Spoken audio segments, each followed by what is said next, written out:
Со мене е Санела Шкрилј, дополнителен заменик министер за труд и социјална политика.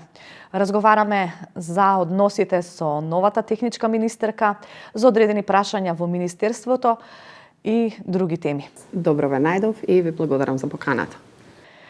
Госпоѓо Шкрилј, дали се надминати недоразбирањата со новата техничка министерка Рашела Мизрахи? Ќе успеете ли да ги подобрите односите? Знаеме дека на првата пресконференција со која што излезе она со обвинувањата за туѓа нега, вие веднаш и возвративте дека треба да ги научи законите. Вака, јас неколку пати посочив и секогаш што отворено го кажувам. Нашата улога во овој период како техничка министерка и дополнителна заменик министерка е многу јасно дефинирана.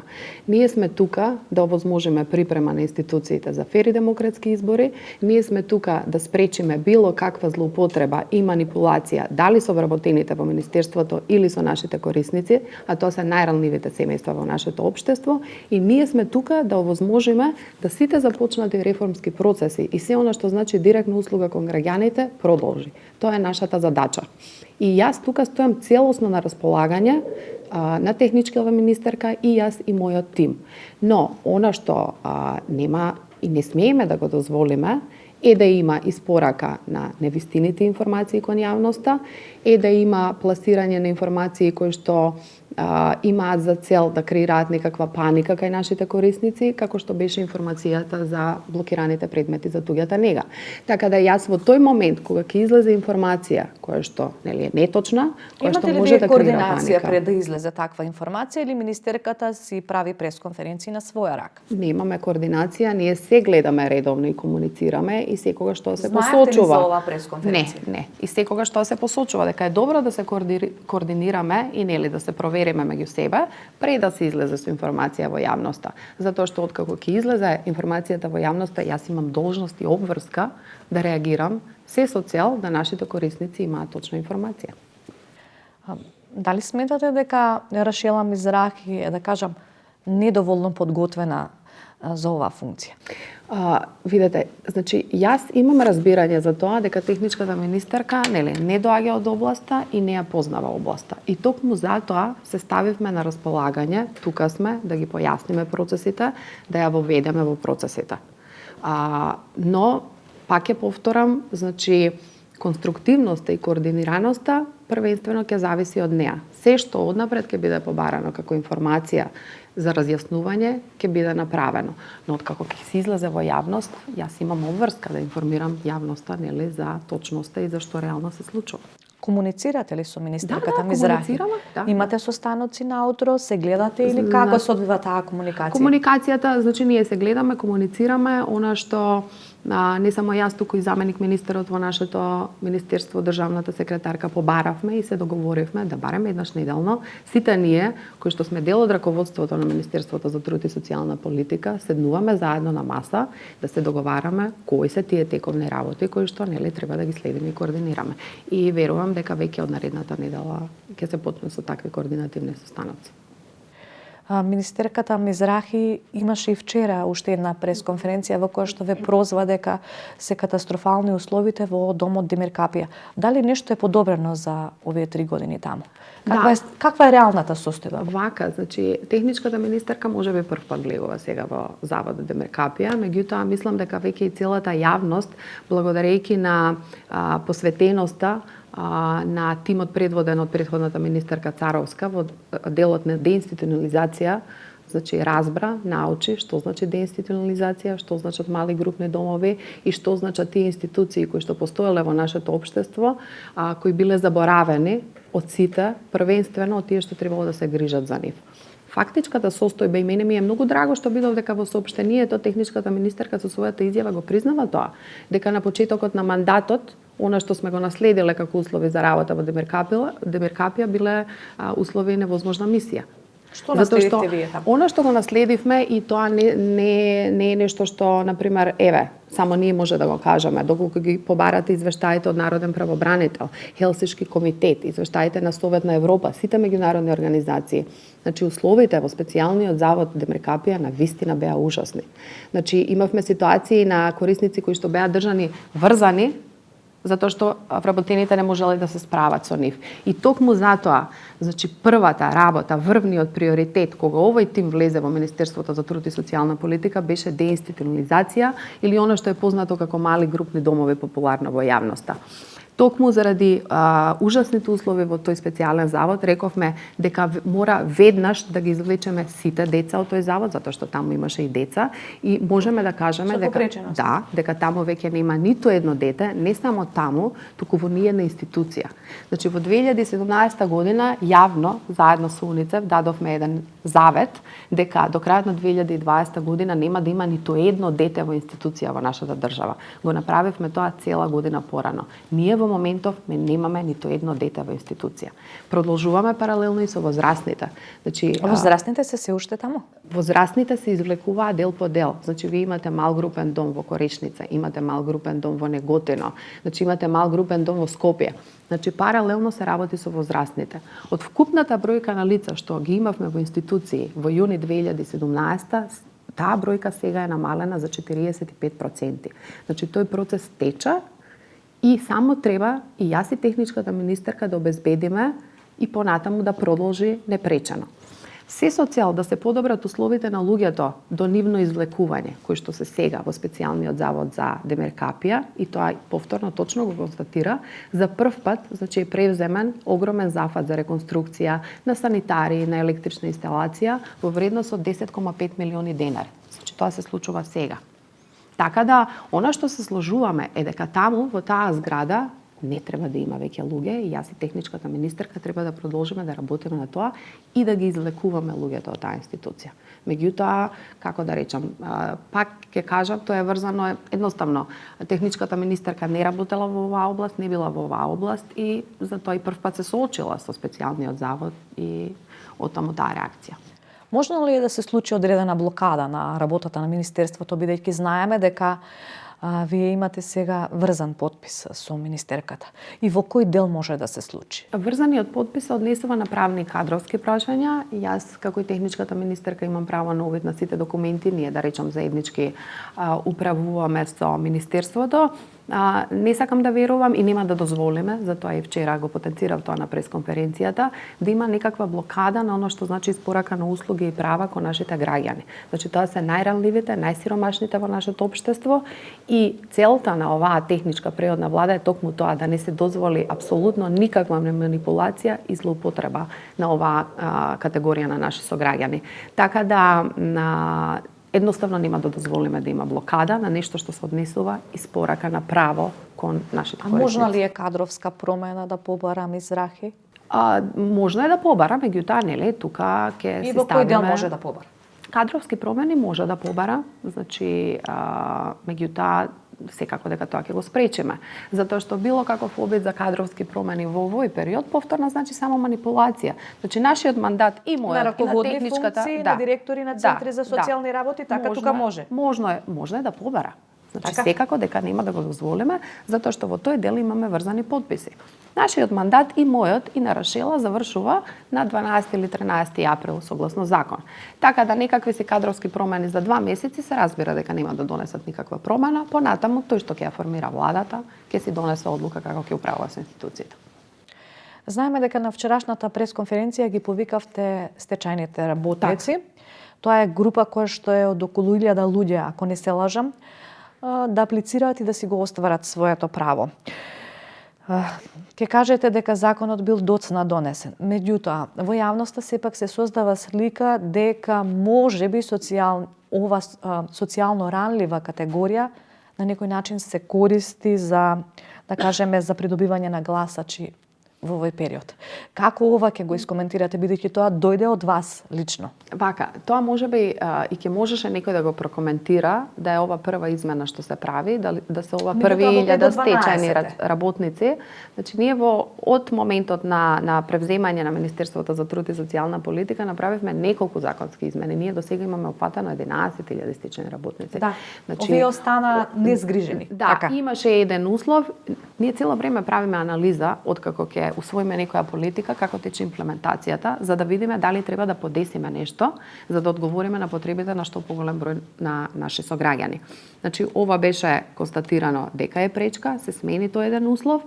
Процедурата, значи, за овој закон почна многу порано. Значи, причината што да речам собранието ги изгласа малку подоцна, треба, нели, да видиме во собрание. Многу закони, да речам, заглавија во сите тие процедури во собрание. Значи, меѓутоа законот се носи во 5 до 12.000 луѓе ќе добијат по 8.000 денари. Перцепцијата знаете каква е во овие 2 месеци пред избори. Да, пак ќе речам да е ова нешто што е сега започнато, па да се протолкува така во ред, меѓутоа не е сега започнато. Значи, измените се подготвени од многу порано и ова се, мислам, трети по ред измени. Ова е нешто што континуирано го правиме. Значи, ние како министерство многу порано ја спремивме оваа изјава и владата ги усвои. Тоа што собранието, нели, со сите случувања во собранието со задоцнување ги усвои законите, тоа е друго. Овој закон требаше да стапи на сила уште во ноември.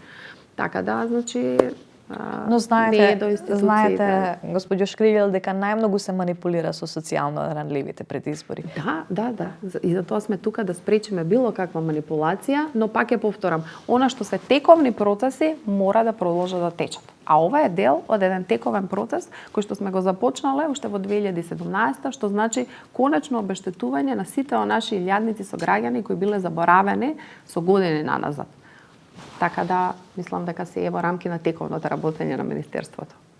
Но деновиве гледаме пресконференции од двете страни, каде што лично и вие кажавте бројки, изгриживме толку деца, дадовме толку помош, исплативме толку пари. На некој начин и тука се создава перцепција дека овој преоден период се користи кампањски. Социјалната реформа не само што беше една од најуспешните политики, е една од најуспешните политики на оваа влада и тоа не го велам јас или претходната министерка Царовска, тоа ќе го видите во извештаите на сите меѓународни организации и институции дека е препознаено и дека во регионот, значи академската јавност од регионот не препознава како земја која што направила многу храбри чекори во делот на реформирање на системот за социјална заштита. И мислам дека таа реформа се со цел да ја доближиме до јавност и до граѓаните. Беше толку многу комуницирана, дури многу поинтензивно во изминатиот период од наша страна отколку до сега. Така да, значи, ние не комуницираме во ништо по-засилен интензитет околу реформата сега, отколку претходно, например, претходната министерка Царовска. Се со цел да на јавноста и доближиме што значи социјалната реформа што имплементираме. За нападите на техничката министерка, значи, пак ќе повторам, до некаде очекувано, дека ќе се обиде да се искористи. Тоа е кампањски настап. Да. Не би требало. Да не се лажеме. Ние двете, значи, пак ќе повторам, имаме друга улога и функција во овој период, меѓутоа пак ќе повторам дека некако ми е во рамки на очекувањата, дека ќе има такви обиди. Моментот ми беше дека и техничките министри од страна на СДСМ треба да внимаваат на вокабуларот. Мислам, во однос на презентацијата на проектите, затоа што можеби овој период токму се користи за вовлекување на примамување на гласачи. А знаеме дека кампањата почнува дури во март. Јас, она што само знам и можам да потврдам од нашето искуство и нашата работа, дека оваа влада е посветена на граѓаните, дека граѓаните секогаш ќе ги ставаме на прво место и дека се што значи комуникација во интерес на граѓаните ќе продолжи да се работи и повторувам, значи ние имаме обврска сите што сме дел од оваа влада, без разлика дали сега од опозиција или на предлог на владеачката партија, да осигураме да сите процеси продолжат и понатаму, затоа што животот на граѓаните не застанува затоа што сме ние во техничка и преодна влада. Знаеме дека имавте и одредени проблеми со одредени социјално ранливи категории во Министерството. На медиумите постојано имаше стории за самохрани мајки, за донации, за така натак. Имаше лица, да кажам, кои се неуки и не можат да дојдат до правото. Буквално бараа помош од медиумите. Каде затајуваше оваа комуникација? Велеа дека социјален работник не ги посетил, дека се заборавени од ова општество.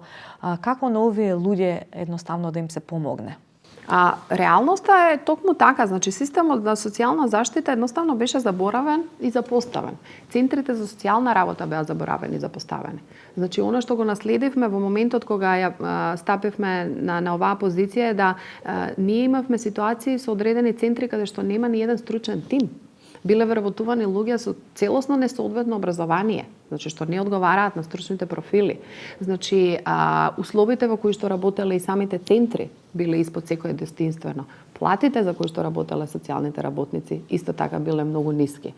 И токму затоа и ја искреиравме и започнавме со имплементација на оваа сеопфатна реформа, што значи не само закони, што значи не само поголеми финансиски трансфери кон семејствата во ризик, туку значи и целосна реформа на центрите за социјална работа. Значи со дополнителни вработувања меѓутоа на стручни профили, на социјални работници, на психолози, на педагози, на она што треба да го има секој центар за социјална работа, а паралелно со тоа и воведување на нов начин на работење, што значи управување со случај или така наречен кейс менеджмент.